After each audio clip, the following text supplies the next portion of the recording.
Good evening, everyone. It's Tom Sydney Bushnell, aka Numbers, here from Psych.Club from the Tom Numbers Show. News with Tom Numbers on top of your game, and I've got a gentleman with me in the show, on the virtual show, to join us. And SG ANON, I wanted to welcome you to the show. It's a pleasure to have you on, sir. Thanks for coming on. Thanks for having me. Good to be here. Good to have you. So we'll start off just with a couple of numbers. People that watch my show will know that I do simple gematria. A is 1, B is 2, C is 3, the order of the alphabet. S is 19, G is 7. You add those together, that's 26, which is God, it's game, it's card. And then ANON is 44. And you add those both together, comes to 70. Which comes to a few things, but one of them is secret. And if you spell the word 70, it takes you to 110, which is President Trump. And if you do the president, it takes you to 143, November 5th. Anyway, SG. Is it good to call you SG or SG or not? Is it all right calling you SG? Indeed. Either SG. will work absolutely fine. Thank you for having me. And impressive numbers. Well, thank you, sir. Thank you. So, just before we started, well, maybe I'll leave that to your discretion, but I guess the elephant in the room is we've just had the eclipse. So today is 10th, April 10th. And just 2 days ago, we had the eclipse that went across America. I wanted to ask you, did you get to witness it? Did you get to see the full totality? Were you close enough to, or in that line to be able to see it, or did you see it from a distance, or not at all? So we were not in the path of direct totality in the area where I'm at. We were actually relatively close to it. And so we were able to get a pretty good glimpse here on the ground, me and some family members outside, of that moment where it did, it did sort of come into totality. We had the nighttime lighting, the outdoor lighting that's activated, of course, by the lapse of daylight actually kicked on for a moment during that. But almost sort of immediately as that happened, Tom, we actually had a rather significant cloud bank move in across the sky, and it obscured our field of vision for that totality moving out. It was only in totality for, a few seconds, maybe 20, 30 seconds. And then it came, you could start seeing it moving out the other side. And about that time is when we had our viewing obscured. But the event itself was absolutely remarkable for a very fascinating reason. Excuse me. And I wish that I had thought prior to coming on our broadcast today to prepare some multimedia for it, because I was able to capture a video on a device that was on me at the time during the eclipse. I was actually videoing the ground, and you can clearly see at the moment of sun obscurity, there are frequency bands of some flavor, some version that are moving rapidly up on the surface. They're shadows. They're shadows that are showing behavior at a vibrational level.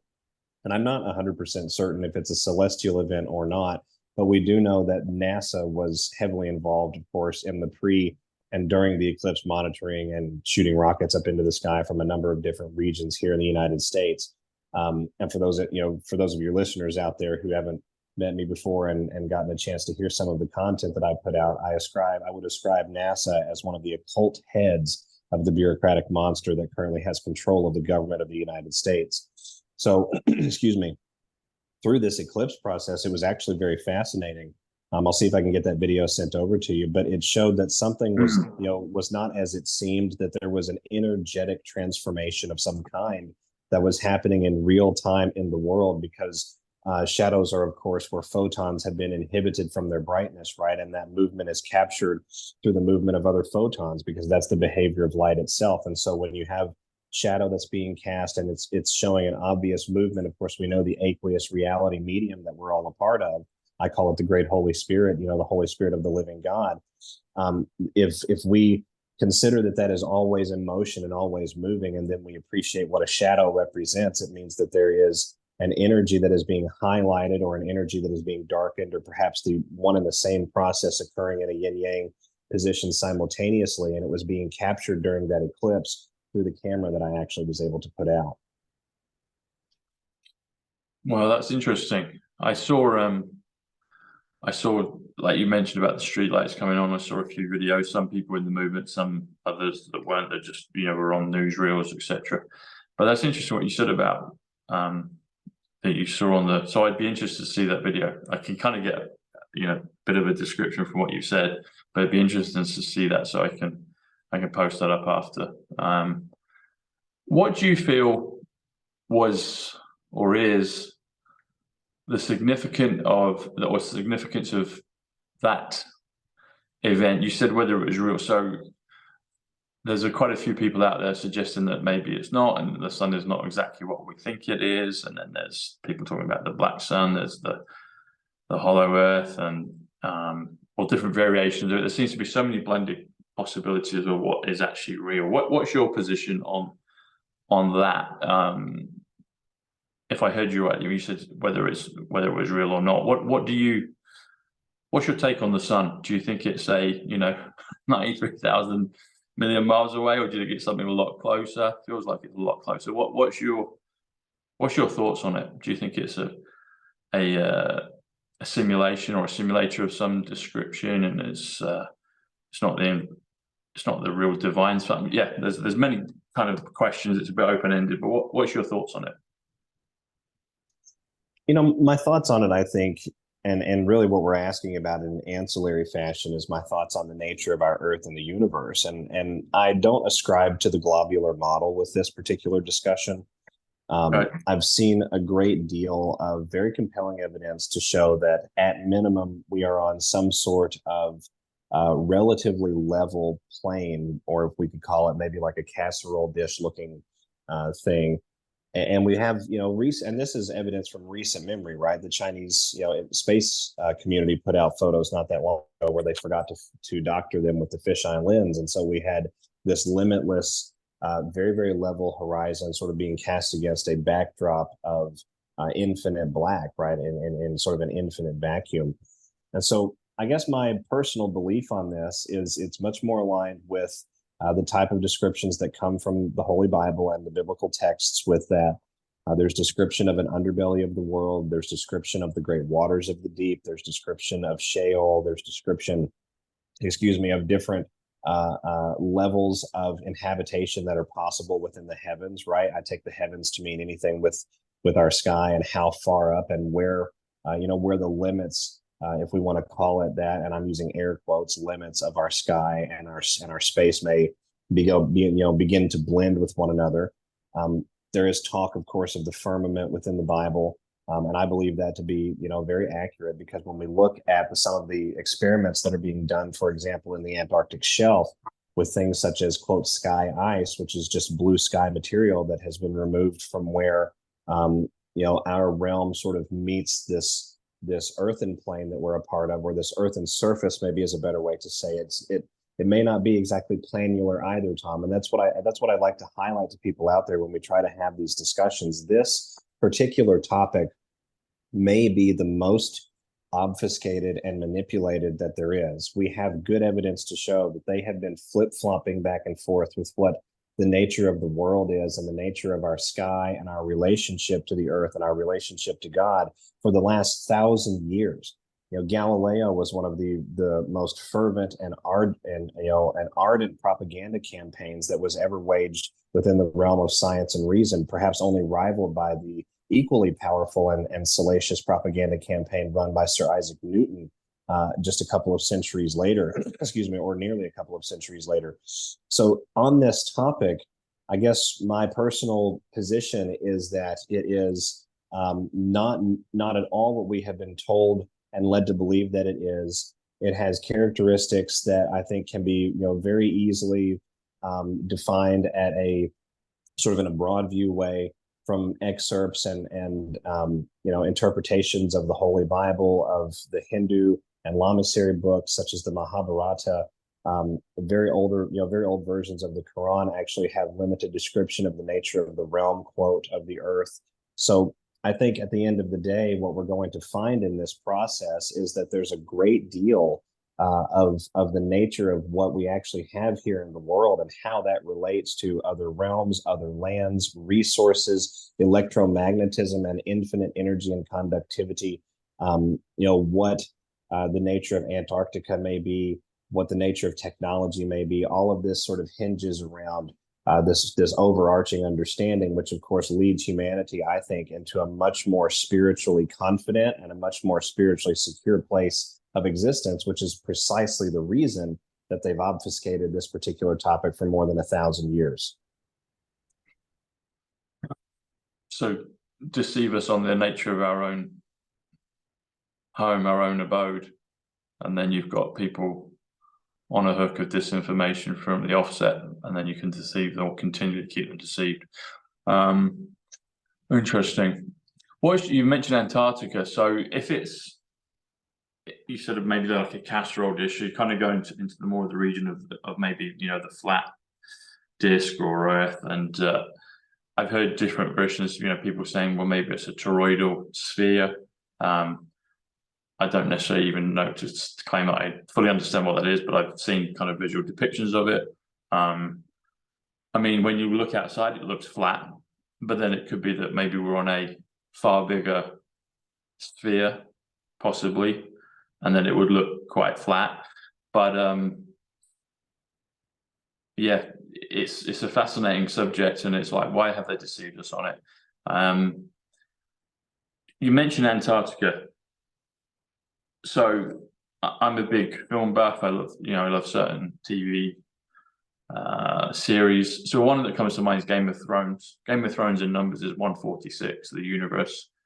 The Trumpet, TruthSocial, Central Casting is actually the date of the eclipse. So if you do April 8th, that's 113, which is Trumpet, which is universe. But if you do April the 8th, that's 146 in numbers. And so it's interesting that Game of Thrones is also that. But they talk about the ice wall. I don't know if you're familiar with the show or not, SG, but part of this whole series of all these different lands and events, you know, history, or maybe it's future, I don't know, but it just could be complete myth. But they do talk about this ice wall, and so it brings to mind this thing of Antarctica. And if you're talking of a casserole dish, does your thinking kind of veer towards that Antarctica could possibly be at least almost a ring, you know, a circular thing, as opposed to a continent or a land mass at the bottom of a globe sphere? Do you feel there's more? Well, what's your thoughts on Antarctica? In terms of what you've shared, you probably veer towards the casserole dish version. Do you feel that Antarctica would be a ring, or maybe an incomplete ring with gates and, you know, and passageways through, or a complete sphere? What's your thoughts in regards to Antarctica with what you think the casserole dish might be? You know, I think my thoughts surrounding Antarctica, and really a lot of this, you know, issue, Tom, is that they like to give us flavors of the truth and hide it in plain sight. Mm-hmm. And so operations like Game of Thrones, where they discuss the ice wall, or Pirates of the Caribbean, where they're passing through portals at the edge of the world. Mm-hmm. And of course, their ice portals, their Antarctic portals, you know, up until I believe it was the 1970s or 80s here in the United States, Antarctica in textbooks, especially college textbooks, was often referred to as the Antarctic Circle. So the idea that it's not a ring, I think, is you know, relatively new, in the sense that we've had the maps that have been introduced, you know, really since the last half of the Cold War between the former Soviet Union bloc of states and the U.S.-backed NATO Western Group of Powers. And so a lot of those maps feature, you know, slight edits and slight rewrites. There's a much greater emphasis nowadays, for example, on the continent of Antarctica rather than the circle of Antarctica. I choose to ascribe to the idea that Antarctica is a border of some kind, and it is circular in nature to some degree. Whether it is perforated or not, I think that's open for discussion. I think it's probably perforated, given the communications that we often get from our deep state occult opponents in influential levels, you know, levers and arenas of power around the world. So, but what is on the other side of it, at least according to the accounts of Admiral Byrd, is at least one territory that appeared to be, from a great distance, the size of the continental United States of America, which is an enormous terrestrial landmass here in the world that we live in. And so if that is the case, it means that this Earth that we all live upon is far grander and far larger in scale than what we have been led and shown to believe. And perhaps all of the accounts of the days of old discussing sailing so far that you would fall off of the world, or perhaps the flat earthen map from the early 16th century manufactured in Italy for Mediterranean sailors heading out to sea. Perhaps these weren't, necessarily signs of a regressed backward society. Perhaps these were signs of a society that was aware to a greater degree of how interconnected they were with a broader realm. And what do you think is holding underneath? What's holding up the casserole dish? Is it floating in space, similar to the way that a sphere, a globe would do, or is it something else? Is it sat on something else or another? What's underneath it? Do you see a mirror of life that we may see on the top of the dish? Would it be similar underneath, or and what's holding the dish up? Is it floating like a sphere, or is it something else? Because we're talking about different models from what we've been indoctrinated over the years. What would you feel that is underneath, and if anything, is it floating, or is it being held up by something else? Honestly, Tom, this is a really fascinating discussion, and it's not one that I've had on air in quite a long time. So I guess I'd have to reflect a little bit, on that particular question. I will say this: if we look at the Holy Bible, for example, and some of the descriptions that are given about the nature of the earthen realm that we all have, it discusses, and in at least one passage with some specificity, the great waters of the deep. And so the waters of the deep, in a lot of models and sort of artistic interpretations, seem to purport themselves to be underneath a place called Sheol, which I think Sheol, to keep with our casserole dish comparison, if you saw a side-by-side cutaway of a casserole dish, you would have the bottom of the dish, you would have the contents of the dish, of course, in the middle, then you would have the ring at the top, then you would have the lid sort of sitting atop the dish itself. So, excuse me. So in this particular example, I think what you have maybe underneath the bottom of the dish, maybe the dish is floating on the great waters of the deep for purposes of this discussion. And this is all speculative hypothesis, but it's very enthralling and engaging because we have been deceived on this issue, and we have to be able to have these, I think, numbers crunching, if I can keep with the theme of the show, discussions, because it re-engages how we analyze things, right? And so, we have a picture, at least on a lot of old maps, of places that it was safe and places that it was not safe to leave this realm that we're all a part of, regardless of the shape or the nature that it may have. We have accounts going back in a number of different schools of religious faith and worship, and really in a lot of oral tradition as well, that talks about the waters under the earth, the energy under the earth. There's a Hindu epic that talks about the lightning underneath the earth, right? And so that's the electricity, I think, that is emanated through this quantum reality that we're all a part of, right? Because the earth itself is part of this wonderful, beautiful, Holy Spirit sustained, existence, perhaps is the best way to say it without being too narrow in my mind. We're all, it's all part of that. And so the nature of it, outside of what's here within, our world that we know of, I think that we have other worlds that we don't know of that are adjacent in some regards to ours. What that adjacence looks like, whether they're immediately up against, whether there is space to cross in between. Perhaps that's what space is, not the space in the sky, but the space between realms. That's a possibility that I've heard put out. It's very compelling, and it would make a lot of sense.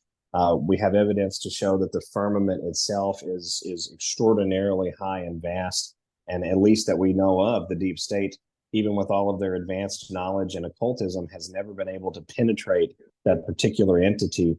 And there's not been any modern science or even ancient alchemy science that we can draw on outside of religious texts that describe what the firmament is comprised of and how it works. So I look at these things, Tom, and I think to myself, well, what is the overall nature here? And then it gets me into the discussion relatively quickly mentally that there's no way any of this could have happened through accident for it to be so precise and so perfect in its operation. This essentially puts to bed forevermore the idea that we are not created beings endowed with a great Holy Spirit of some sort, right? The Spirit of the living God that is unovercomable, at least in this reality, gives source, substance, and buoyancy to this reality that we're all a part of. And that's a major, confidence boost and a major point of personal empowerment that I think a great deal of humanity for generations has been robbed of. I like that. And when you're talking about buoyancy, so when you were describing just a few minutes ago about the possibility, you talked about the great waters, the lightning, etc., underneath the earth, and one way to visualize that is almost like it's kind of, if there's a casserole dish, it's almost like a floating ship, Earth. Interesting enough, the numbers on Earth are 52, and a ship is also 52. Heart is 52. Salt is also 52. So salt gives buoyancy when it's in water in a solution, and yeah, it's interesting, isn't it? It's totally interesting. I agree. I've always felt this as a young child, and even more so now. I know that it's a higher intelligence design, whatever it is, a God design, a divine design, a Holy Spirit design. Interesting enough as well that the numbers, I'm not saying they're the same beings, but they obviously work together. Holy Spirit is 51 in numbers, and Jesus Christ is also 51 in numbers, which is interesting. That's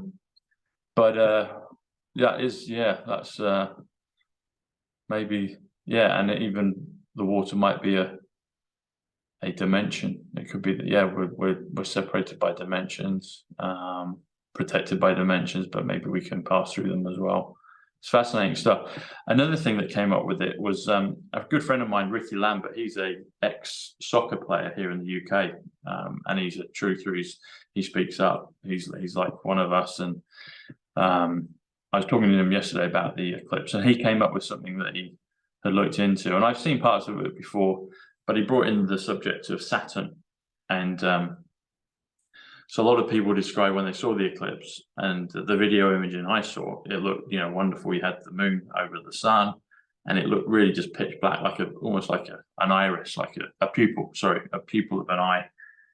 And then he's thinking about the whole thing with the black sun. And then he was talking to me about Saturn, and Jetson White is another good friend who I do shows with, and he was talking about the possibility that this realm, this kingdom that we're in, was created by God, and then however long ago it was interfered with, covered up, and a matrix of some description, holographic or deceptive in nature, was coated in such a thing. And so Jetson believes that what we saw, and it's interesting in your opening statement, SG, when you're saying whether it's real or not, and Jetson feels that it wasn't, that it's an artificial manufactured one, and it's been plotted there, and that's why we knew the dates, and that's why the cities, Nineveh, etc., were put there. And whether he didn't give commentary on whether that was good guys or bad guys that did that, relatively anciently. The last few hundred years or whenever it was done, but something was done, so people could obviously plot it out and see it. But the point with what Ricky was asking and what Jetson was mentioning, and I've heard it before, I haven't studied it in depth, but I wanted to ask you what your thoughts on the whole thing with Saturn.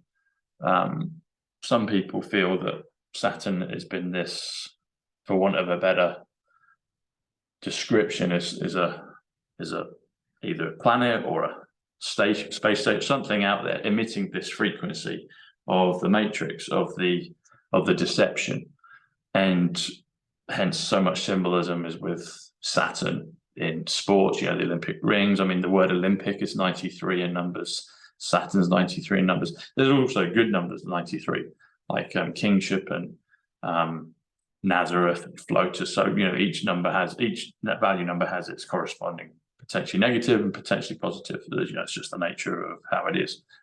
But this thing of Saturn being this kind of beacon of deception. You talk about the hexagon on there like it's a cube, etc., and it emits this frequency or this matrix, and that seems to be the heart of it from their perspective.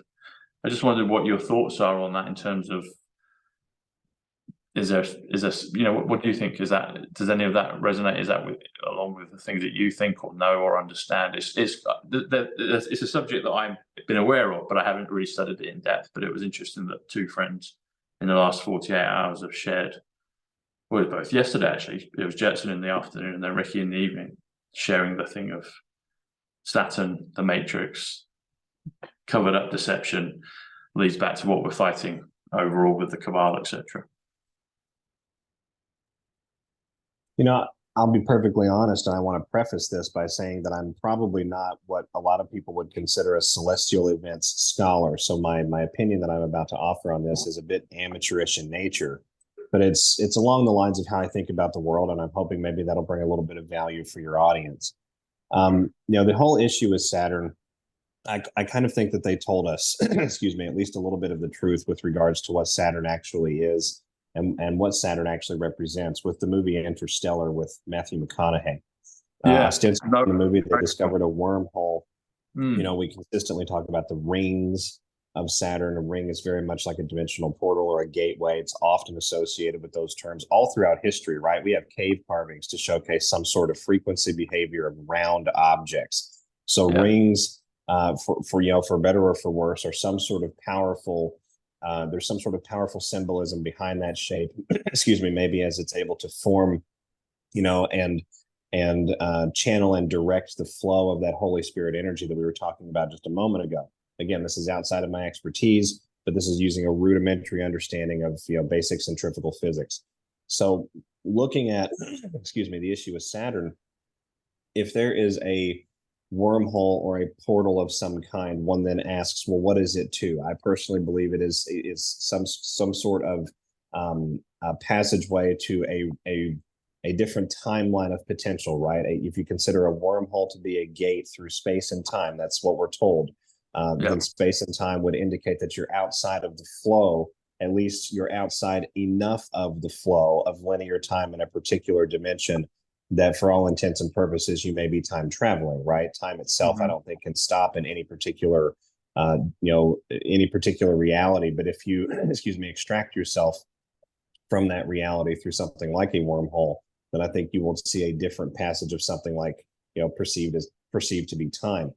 So if we look at the movie Interstellar, what happened? They attempted to save the world by going through this wormhole. They ended up, you know, essentially destroying the lives of the characters on the show, and the entire theme of the movie itself is the suspension of time and how you recover from an unexpected, you know, gap in time where time passes differently between, you know, reality sets, and it's all based around a black hole. And so, what did we see happen on April the 8th here in Switzerland, in Europe? We saw a reactivation, supposedly, of the CERN Large Hadron Collider. To what end, I'm not, you know, really qualified to say, but I've heard black hole production as a possible outcome of activation of that unit for some time. And actually, it's my belief that one of the reasons that particular facility was raided by a coalition force involving U.S. special operators in 2017 was precisely because they were seeking to do exactly that underneath Switzerland in that facility, and they had come very, very close to succeeding in that process. So I'm waxing a little bit tangential, and I acknowledge that, but it ties me back to the entire idea of portals and wormholes. If these types of things are real, if the Notre Dame disaster of 2018 was because we were experiencing a potential dark portal energy being activated, and we know Notre Dame sits on top of a very powerful ley line of the planet that cuts through the center of France and the center of Western Europe, you know, right there all the way up. I think it's even the same ley line that hits Stonehenge a little further up into the UK. If we look at that and we appreciate that some of these things are possible, then what may actually be happening with something like Saturn? Is Saturn a gateway to a potentiality where time flows in a different fashion that's more advantageous to our opponents? Have they been able to preserve any sort of antiquity of knowledge? Have they been able to take anything across dimensions? Now, again, this is all speculative. This is all a hypothetical discussion.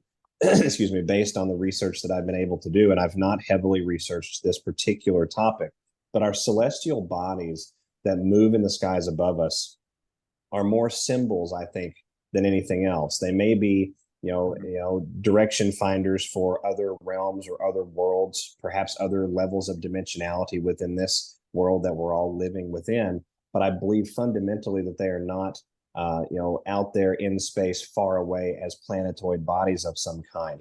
I believe they harbor, harbinger different changes in frequency and energy and the behavior of God's great Holy Spirit here in the world. I think that our calendar, quite frankly, as human beings, was always supposed to be in the movement of our heavens. I think that was one of the contracts that we had with God when we came here, right? And agreed to walk within this physical reality. And I do believe that was a process that at a soul level, a decision was made and an agreement was made to do that. So when we look at things like Saturn and we appreciate that these types of arenas in the sky, excuse me, may have more than just symbolic significance, and yet they also have very powerful energetic and symbolic significance in their own right. I think that's part of this great awakening that sort of is almost like an Antarctica 2.0, right? Once we learn the truth about Antarctica, I think then we move into something like, well, what's the truth about dimensionality, portals, other worlds, other layers of reality? Can we switch timelines? What's actually capable with human consciousness and the spiritual power, which has been suppressed for thousands of years inside the human being? I love what you said there. So when you were describing, and I love Interstellar, so thank you for bringing that into the conversation. It's one of the go-to movies. I like to call them Q movies. There's a whole bunch, and I think all of Nolan's stuff is on our side of the fence. I think he's a genius. He's probably from the future. He's probably probably the protagonist in Tenet, sending all this great information back to us and digging it up and producing it to films. But just when you were talking about within our, in our body, bear with me a second, here it is. So, yeah. So if you do Interstellar, a wormhole, Interstellar is 153, a black swan event. It's also Galactic Federation 153. Wormhole is 109, which spells the word 17. That's my channel, which is Psych.Club. Zapruder 109, Diana Spencer 109, Witness 109. But if you do Interstellar, a wormhole, that comes to 263, which comes to God eternal within the body. And there's I'd love to interview him at some point, but there's a chap called Greg Braden. You might be familiar with him, SG, but he shares the research that was done, that there's this code within our DNA that seems to repeat a continual statement, a sentence, which is God eternal within the body. Others have made slight variations of it, but the principle is the same, that we have God effectively in our DNA, and then that that's a whole another discussion. But another thing that came up with when you were sharing that is, and also, yeah. So yeah, I'm glad that you brought the whole thing. I didn't know that was going to come up, but the whole thing of Interstellar, and what, like you said correctly, it ruined it ruined their lives because they were sent out on a lie by NASA. And I think President Trump has shown through Elon Musk in 2020, when there was going to be a rocket launch, President Trump it was a conglomerate of SpaceX with NASA, and there was a rocket that was going to go up, but President Trump was sitting in the hot seat. He was the commander in chief right there, and Elon was in his leather jacket to the side, to the right, and he was basically saying, "This is the priority, sir. This is everything. Whatever you want to do is priority." So for me, it looked like Elon, or Elon 2.0 now, had submitted to President Trump and the alliance and the White House. And what happened is they sacked that launch. So it was supposed to go up, but then dear Ivanka tweeted that it had been delayed, I think either 17 minutes before launch or 17 seconds before launch. It was 17 of one of the two, either minutes or seconds, due to technical issues with bad weather. Then the next day they launched it, And it's interesting, it ties in when I did my first ever Psych.Club video, May 21st. It was around that period of time because I did it on the Space Force flag on 17 when I met Ivanka, and I was getting downloads of numbers, Diana, Q, the Kennedys. It was all coming together. But lo and behold, they sacked that launch. And the next day it went out. But then the footage showed that there was a mouse running around on the SpaceX space, I guess, satellite that had gone up. Anyway, so that being said, that happened. I can't remember now what my train of thought was. But Interstellar, yeah. So Interstellar, yes. So with the rings of Saturn, Mark Atwood, who you had on just a week or so ago, or you were on his show, he's pointed this out a long time ago. But here in London, you have the underground tunnel system of the metro, of the subway, of the underground, the London Underground, and it's depicted by a Saturn symbol. It's a ring with a line through it, and the depiction in Interstellar, you had Saturn, but when they actually showed the wormhole, and the effects of it, it looked very much like another version of Saturn. It wasn't quite Saturn. Saturn was there because McConaughey ends up in Saturn at the end, but they go out there and do the first time. They go down or through the wormhole. But this image of, I guess, the black hole in the horizon looks very much like Saturn, but it's not quite Saturn, if you know what I'm saying. But yeah, those images of it, and yeah, what can we do in terms of dimensions? So that film is very poignant. It's blown me away that you brought it up. But it was one of the key factors in me even learning numbers.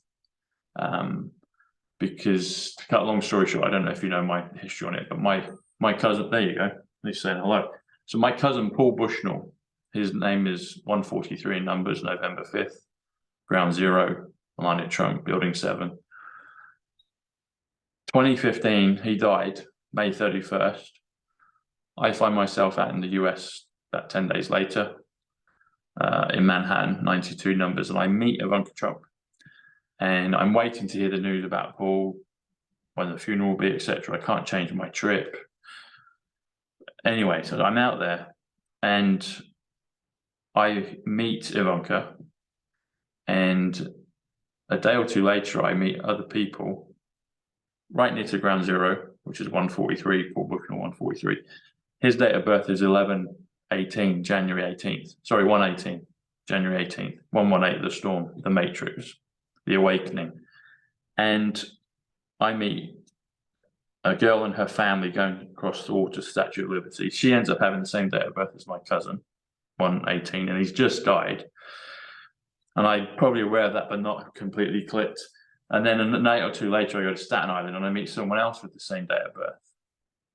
And then just so I get the message, so it hits home, once I've gone back to the UK, a month later, I go on an actual technical date with a girl, and she had the same date of birth as him as well. Now, Paul would have loved these discussions that we're having now. And we'd both watched Interstellar because that came out at the end of, or towards the end of 2014. He passed in May of 2015. And so I was aware of Nolan's bookcase in Interstellar and that principle. And I was like, hang on, this is Paul, my cousin, communicating through the bookcase effectively to me. And it was the beginning of the numbers, but it all coincided with him dying. There you go, look, see. Meeting Ivanka Trump. I didn't know consciously what was going to happen in 2020. It was actually 5 days prior to her father and Melania coming down the escalators. It was June 11th, and that was June 16th. They came down. But I was having my own dimensional interaction with the bookcase. Remarkable. Yeah, and bookcase in numbers is 71, which is psych, as in Psych.Club, so bookcase club. And I was like, wow. And then, so I had a piece of it. And then fast forward 5 years, gets to 2020. And then everything came and I got the downloads of the numbers in about 3 weeks in the first couple, 2 or 3 weeks of lockdown in the spring of, March of 2020. So it was amazing that you brought that up, because it's such a special film, and it's incredible. There's so many Easter eggs, but what are your thoughts on the dimension? You brought that up. What do you feel in terms of the SG, of our ability to communicate interdimension? Because I totally believe that's what we're going through now, and those that are ready are receiving it, and we're being prepped for it. And I just think it's going to increase. I just think it's going to get better and better, and more commonplace, if you could say commonplace, but it's going to be as real as communicating via a device like this. What do you feel? Or maybe you could share some of your own personal experiences. I think, because you had the wits to be able to mention that and discuss it, and to even bring that up. Not many do. I think you probably have got some reference points and personal experiences with that. If you have, I'd love it if you could share some. Well, it's absolutely fascinating, this particular angle of the discussion, Tom, because this is the active discussion, I think, of the evidence that shows us we are more than we know ourselves to be. We have activity with one another. We have physiological and what I believe to be super physiological sensory systems and capabilities within the human body and the human being as a whole that allow us to interact on a much deeper level. I've believed telepathy was real since I was a teenager. I used to do that all the time with a best friend of mine. We would constantly pull, words or ideas out of one another's heads. It was like there was no privacy, actually, and it was fun as a dynamic as relatively young kids. I think we were 15 at the time. Excuse me. But when we get to the older adult arenas, it's often drummed out of us as hogwash, or as a lofty idea, things of this nature. And yet we have evidence all around us to show, when the husband picks up a tea that his wife was really craving on the way home, and she doesn't have to ask him for it, or when she has gone out and picked out something very nice for him or for the two of them to do together, maybe go out on the town or something and have a night out. And that's exactly what he's been, wondering about and thinking about doing for a week or 2 weeks at that point. These types of occurrences are evidence, I think, that show telepathy is real. And so if that is real, what else is real, and what else are we capable of doing? You about, interdimensional experiences. A great deal of people out there in the world have relatable experiences, especially in the short periods of time immediately beyond when a loved one has made their transition back to what I think is back to God, and back to the great Holy Spirit of all things. And so they've moved into another dimensionality, right, of their existence, right? Their time in this world is done. What may await them on the other side has been the discussion and debate, throughout human history for certainly the last few thousand years. But a lot of people have, reports of personal experiences with, very powerful symbolism right on the other side of that transition process. I lost a dear grandparent years ago, for example, someone who perpetually smelled of USA Gold Menthol Light 100 cigarettes, specifically that particular brand, along with very poor to drink Folgers coffee. And so these were two things that, as growing up as a young man, were always associated with this person as part of their routine and as part of their persona. And it was very endearing. And I had great memories of that as I went through my teenage years. And this individual passed when I was around about 21, I believe, or 22 years old. So bearing that in mind, from the time I was 23, even until the present day, I have had numerous instances, at least 24 probably, in that period of time, where I'll be going along in a vehicle with the windows completely rolled up, the air conditioning off. Perhaps it's cold outside. It sometimes happens during the fall months. And I'll be overcome in the cab of the vehicle with this stench almost of USA Gold cigarette smoke and a powerful smell of brewing coffee. And it'll last for a few seconds or two, and then it'll sort of dissipate and go away. And so these are reminders, I think, that they do meet us where we're at, but we have to be in a place that is open. We have to be receptive. This is a reality that is entirely based on free will, and we're now seeing that on display for all of mankind, and we're all learning this together. that this is truly a free will universe, and we're free enough to choose bondage if we so like, right? And that's a principle that unfortunately we do have to respect, as painful as it may be emotionally. So if we're open and receptive and in a place where there is no what I call, spiritual resistance, anything of a sin nature that takes us out of that agreement, with God and with the Holy Spirit, that sort of agreement, I think, is what Jesus came to teach us all about, and that's why they killed him. Excuse me.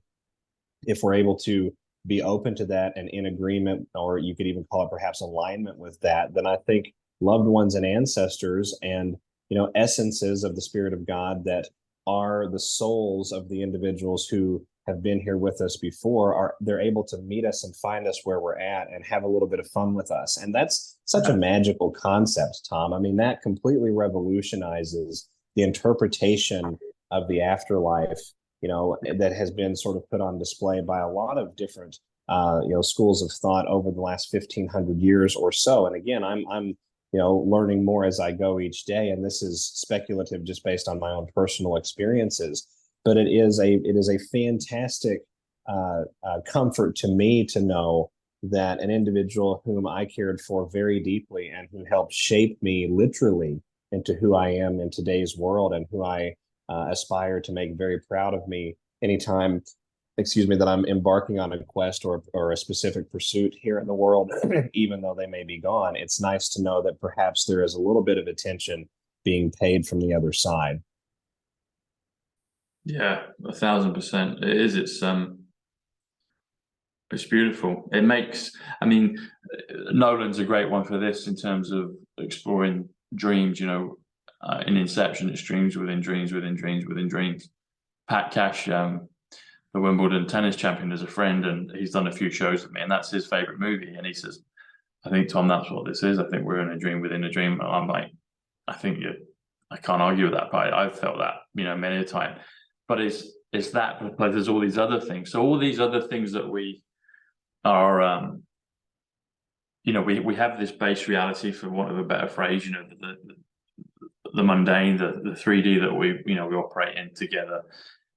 And it's just, and I know people have had instances of this prior to 2020, and I was always searching and I was always inquiring, but when 2020 came in, it's like I got activated to another level. I didn't know what the numbers were. I didn't even know the name. Like, it was gematria. I discovered that like 2 or 3 months in.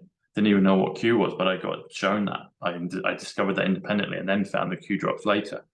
But when the world was squeezed in such a way, it's like, well, everything has an equal and opposite reaction, and even dimensionally. And it's like, okay, for those that are ready, we're going to give you a nice gift in return, and it's like, okay, it's up to you what you do with that. And some, we've done the best we can with it, getting messages out there, but loads of other people that maybe not online, not doing, speaking up publicly, have had these waking experiences and these waking gifts that have been either completely new to them, or they've been enhanced, whatever level it was prior to that point. And I feel this 2024 will be another squeeze.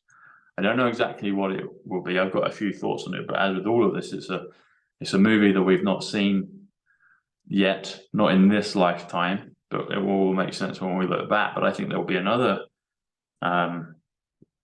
galactic squeeze, for want of a better description, that will force and create and activate far more people, but also us that have already been activated to a certain degree will be activated further, and there'll be other gifts, other strands of DNA that will be activated. But spiritual gifts, the fruits of the spirit, there'll be other things that pop up, other things. And I have the core base of numbers, but I have other things. There's 5 or 6 different things that have come into my reality that I didn't dream were possible prior to 2020. I used to get orbs in my videos when I lived in my previous place, and I would mention people like Diana, the Kennedys, my grandparents, my cousin Paul, and I'd get these whizzing orbs behind me, and people point out, so what's that? And it's like, wow, I didn't, and then I'd have other things. I'd have the newspaper headlines talking about what I'd just shared the night before. That's happened numerous times. And so these dimensional Easter eggs, these treats, these confirmations, these fun things along the game are amazing. And I think things happen in leap years, particularly. It's a quantum leap, it's a jump up, and I think this 2024 will be another jump for all of us. I mean, 2012 was a leap year. It's interesting as well. So Olympics, you know, I love my sports. I love my, you know, athletics and watching it and all the, you know, I love the element of competition. I'm a red-blooded male. I love all of that stuff. But also, you know, you've got the rings of Saturn, you've got the Olympic rings. It's interesting that they place that on leap years because they know the power of the leap years. But leap in numbers is 34, DJT, Grace, 34. And so 2012, the Olympic ceremony, there were lots of precursors of the events of 2020. 2016 was a major year. You had Brexit happen here in the UK. Brexit numbers 78, Kennedy. Genesis 78, Trump got in power. You had all those celebrity deaths. I think a lot of them probably went into witness protection personally. You can even look at that on you probably know about this, SG, but Garrett Johnson revealed how, you know, there's at least 19,000 in witness protection program on the government website that, you know, it's mentioned in the US. So it's like, well, how many government protection agencies are there, you know, witness protection agencies are there around the world? And, you know, anywhere between 3 and 6 people around each of those individuals at any given time. So who are those people? Here in the soccer, Leicester City won the Premier League. They were the worst team in the league the year before. Then out of the blue, they win it in 2016. And then the next year, they almost get relegated again. So they're the worst team again. So it's like a peak and a trough. Or a trough, a peak and a trough. George Michael, the singer, you know, sung about last Christmas, and he died on Christmas Day, supposedly. Johan Cruyff, a great soccer legend, he died. I think his numbers add up to he's in protection. Carrie Fisher, Star Wars, her and her mother died a day apart. David Bowie, Lazarus was his last song. Prince warned everybody about the system and the matrix. Prince fell out with the record companies just like George Michael did. So they were people that kicked against the pricks. They both, you know, taken off the board. So I think 2024, President Trump says it's the final battle. I don't know exactly what's going to happen, but I think the election is crucial to it. The 310th day of the year on a leap year is November 5th, the election. In numbers, if you do Back to the Future, there's 176, which equals November the 5th in numbers. In Back to the Future, Emmett Brown, the time traveler, 148, Donald J. Trump, 148, Simple Gematria, 148, The Art of the Deal, 148. He says he invented time travel on November 5th, and they jump into November 5th. We've been told, particularly in English culture, to remember the 5th of November. President Trump, even in his book here, the phrase remember the 5th of November, and there's a Q post that says a week to remember. I think that probably is going to be November 5th, all the way through to Remembrance Day, which is November 11th, 11/11. Kennedy did the 11/11 order. But remember the 5th of November, when you write that phrase out, comes to 355 in numbers. President Trump in The Art of the Deal, in his very last book, last chapter, talks about the week that the deals were done. If you read that first part, it says the week that was. That comes to 176 in numbers, which is November the 5th, which is Back to the Future. And the election date is November 5th. And even biblically, so I knew this as a kid growing up, the last book in the Bible is the book of Malachi. Malachi is 47 John. You got John Kennedy. John is a mirror of 74. 74 is Jesus. Energy 74. Messiah 74. Muhammad 74. English 74. Even London 74. But then John is the middle name of President Trump. His father, whether it was his father or adoptive father, was Frederick Christ Trump. So it'd probably be a bit too much to say, you know, Donald John Christ Trump. But Donald John Trump, at least. 185, Book of Revelation 185, the Silver Reset 185, the Matrix Reset. But Malachi, there's a verse in the 3rd chapter, Malachi 3:10, and it talks about the windows of heaven. and a blessing poured out upon the people, so much so that there's not enough room for them to receive it.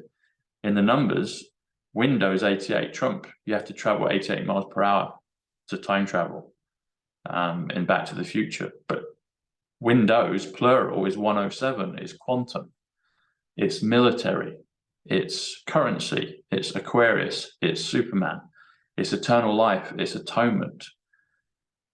And then it's marked on 310, and President Trump kept going down to the wall in Yuma during his presidency, and I think he's done it since, you know, he's been commander-in-chief, to remind us of Yuma. And it's like, Yuma 310. There's a film that was made twice about it. You know, they've made that film twice in different generations.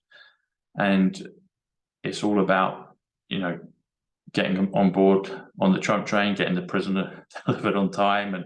But 310, I believe, takes you back to Malachi 3:10, which I feel is, some people argue about this, but I'm happy to say the words. I'm happy to say Nasara Jasara, God pouring out the blessing upon the people, restoration of blessings, restoration of wealth, restoration of technologies that can heal people, with Tesla, etc. Even in numbers, Nasara is 58, and Jasara is 51. We add them together as 109, which is 17 again, which is wormhole. And Nolan pointed to the wormhole. In his latest film, Oppenheimer, he references JFK at the end of the movie in support of Oppenheimer, you know, defending him about the misjustice. DiCaprio in Interstellar 105, Savior, the Savior 138, Turnstile 138, which is in Tenet. He says positive emotion, positive is 115, which is 11.5, which is November 5th. Positive is Art of the Deal, 115. He says positive emotion trumps negative emotion all the time. Negative is election 83, but you add them together, positive plus negative, it takes you to 198, which is the resurrection, which is President Trump. Trump talked in COVID about bringing people back to life on a TV show. There was a woman in the audience and she's crying. She was an Hispanic American lady, and she said her mother died because of what happened. And he's talking to her, and she says, "So she died, did she?" "Yes, she died. She died." And she's crying. And he says, and POTUS says there on the TV show, "Well, what we'll do is we'll do this, we'll do a bit of this, and we'll do this. And she'll be well again." And the woman's just said on national television that the mother's dead. But because Trump is 198, the resurrection 198, positive 11.5, November 5th, plus election 83 negative. In terms of science, you add them together as 198, which is resurrection, the resurrection. And he said, based on TV, I would make her well again. Well, how does that happen? Because there's something far more going on than what meets the eye. And I believe in miracles. I believe in the biblical prophecies. I believe in the power of God and the power of Christ. And I believe in the power of resurrection. And I believe in the power of the Trump that Trump is predicted and named in Book of Revelation. I think this is such a much, much bigger game than we can possibly fathom. And it's a privilege to be a part of it and to be able to get these nuggets of dimensional information and downloads and to share it with people like yourself, SG, and our audiences. But I feel that it's something that is mind-bogglingly beautiful. And I always hoped for it, but I didn't know that it was actually possible until we hit that turn of 2020.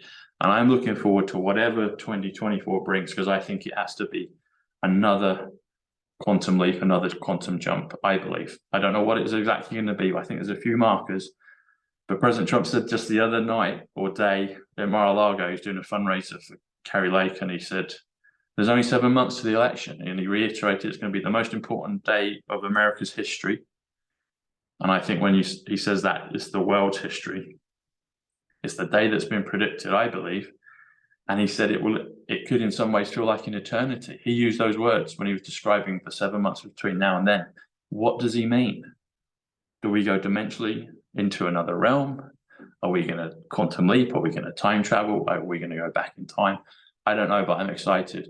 And that's a whole bunch of it. I've just blurted out with USG, but you're cerebral and understanding enough to take that. And it just come out. I just wanted to share it. But I feel that something monumentally massive is 88 Trump. I think something monumentally massive is coming. I don't fully understand it, but I have a taste of it, and I'm excited for it. Back to you, buddy.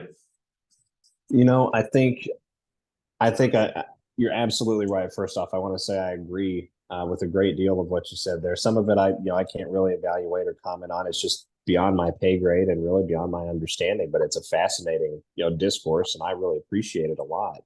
And thank you. I guess Well, I want to close. thank you for letting me giving me the freedom to just share it with you on my show. Thank you for listening. Thank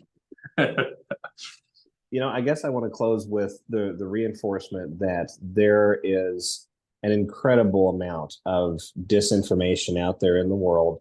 A great deal of it, excuse me, is not necessarily nefarious in the sense that it is being used to shield criminal activity, although some of it certainly is. But there is, for the first time ever, a great deal of it out there that's being initiated by actors who have the best interests of humanity in mind. And because of the flood of that light-based disinformation out there in the world, and I believe Q was the opening salvo of that light-based, love-based, psyop here in the world to shift humanity's understanding and consciousness. Because of that, we are seeing a destabilization that has never happened before, and we are powerfully utilizing their own symbolism against them as they continue to fall off of hills and fortresses that they've built and encroached, upon, or encroached themselves within. As they continue to lose those, we continue to apply the reverse symbolism right back at them, right? The Baltimore Bridge collapse, for example, I believe that was a junior varsity black hat actor attempt. When we look at the symbolism behind it, it's very powerful, in that regard. But I think that they were literally coerced or manipulated into that direction in some form or fashion. And when we look at that, the date of that actual collapse here in the United States, 3/26, I believe it was, in the early morning hours, it was 17,170 days from the date of the bridge's construction and completion. So there's two 17s in that number, right? When we look at what's happening with November 5th being the 310th day of the year, the 310th Space Wing and the 710th Security Forces just recently were training, actually just within the last month and a half, 2 months or so. It looks like it was back in early February, so right around 2 months. They were training with local SWAT law enforcement agencies and with former Army Rangers, right? So recalled to active duty via Trump's executive order. That's exactly what that sounds like to me. And so the 310th day of the year, and this is the only reserve air wing of the United States Space Force, and it's a very large air wing, and it happens to be learning threat elimination tactics with security forces and sort of special operations focused law enforcement agencies, because that's ostensibly what SWAT units are supposed to be, used for, as well as a former Army Ranger, which is a U.S. special operator. This is an incredible period of time, Tom, that we're living through, because we're driving them to a point of absolution. For the first time ever, the endless charade that they've been able to launch upon humankind, the manipulation through our calendar, through our numbers, through our math, through our statistics, through our knowledge, through our physics, through our understanding of the world, through all of that, for the first time, that has an end point in sight, because the understanding of reality itself has been so disrupted within the human consciousness that we are literally, I think, acting as increasingly brighter vessels or channels, if you will, for God's Spirit to move into this world and begin changing the world literally around us, even if it's through the work of our own hands, in a fashion that eventually arrives at the eradication point, or at least for this early phase. Maybe we just talk about the exposure point and the pause or the desperation maneuvers that allow for patriotic actors to move in and actually, put a right to this wrong, a proper reinstallation of the things that have been done.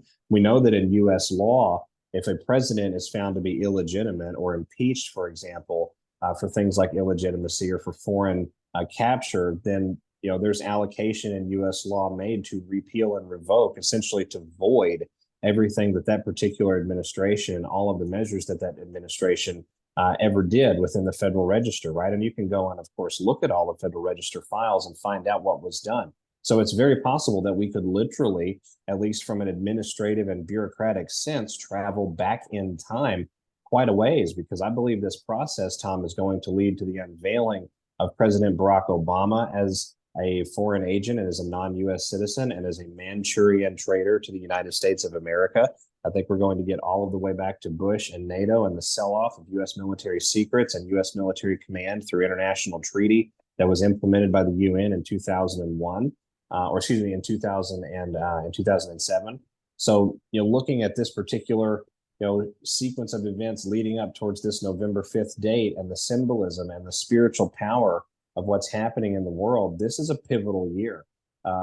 America and the rest of the world, I think, will breathe or will die this year based on the events that occur within our election systems and our institutions, and the amount of activity that the average ordinary person is devoting towards the civic process, right? Even if it's just showing up to the occasional board meeting a couple of times a month, being actively involved and being aware of what's happening in our communities. This is how we right this boat.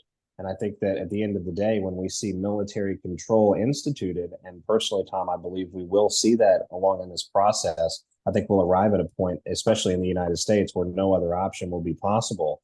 When we arrive there, we'll have to have a serious discussion, I think, with one another about where these types of things got off the rails and about how we got to where we've gotten to. And so I think this is predominantly a building, a unification process, if there ever was one, to allow humanity to transition into a new era. We're literally reshaping the world in the image and likeness of God in a way that it's never been done before. It's been attempted a couple of different times. It's never been truly successful with mankind in our current identity, whatever that happens to be, right? That's a whole other show for a whole other time. But, at the end of the day, this is a time of awakening that is transitioning the planet back to how it is supposed to be. And I'm extremely excited to see what comes as a result of this. Having been awake for a little while myself, I'm very excited to see what comes as a result of this year, because this is the year where they will have to make a Hail Mary, buzzer beater move of some kind. And I think it's going to spawn off a series of events that have never been seen before in world history. I agree, buddy. Thank you. Thank you. Did you say it was the 310th wing? Did you say wing that it was of the military of the Air Force? What was that? 310 wing, was it? It is the 310th. Let me see here. The 310th Space Wing. It's the Space Force's only reservist capable wing. So this would be, the reserve component of the United States Space Force working in conjunction with the reserve component of the Department of the Air Force. Okay. It's interesting. It's those numbers. Thank you for sharing that. I didn't know about those. This year, the final battle. And you said the transition. So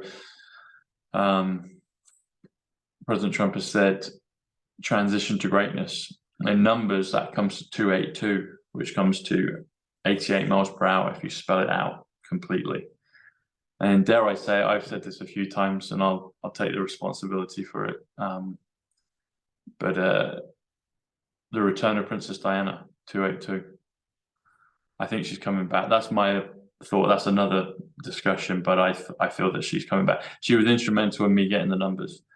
Something from her was telling me, look up this, look up this, look up this. And then I was listening to President Trump, and I just got the numbers through something telling me about Diana, listening to President Trump take on the world during the first few weeks of, well, it was months really, but the first few weeks in spring of 2020, and then figuring out the connection with the Kennedys and Q. And it's exciting times, buddy. It's exciting times, and thanks for what you do, and thanks for coming on, and thanks for sharing your knowledge and wisdom. And I look forward to doing it again if you're up for coming on another time. Well, thank you, my friend. I hope you have a wonderful day and evening in your neck of the woods, and stay safe and God bless. Look forward to coming back. Thanks, buddy. How can people find you? I can be found online at 3 places. I'm on rumble.com/user/QNewsPatriot. I'm not on Rumble by SGAnon. I can be found on TruthSocial at the handle RioSGAnon with a red check mark. And I'm on Twitter, or X, formerly Twitter, at the handle TheQNewsPatriot username SGAnon with a blue check mark. It's been good to be here, sir. Thank you, buddy. God bless. Keep well. Speak again. Thanks, God SG. bless. Take care. Bye-bye.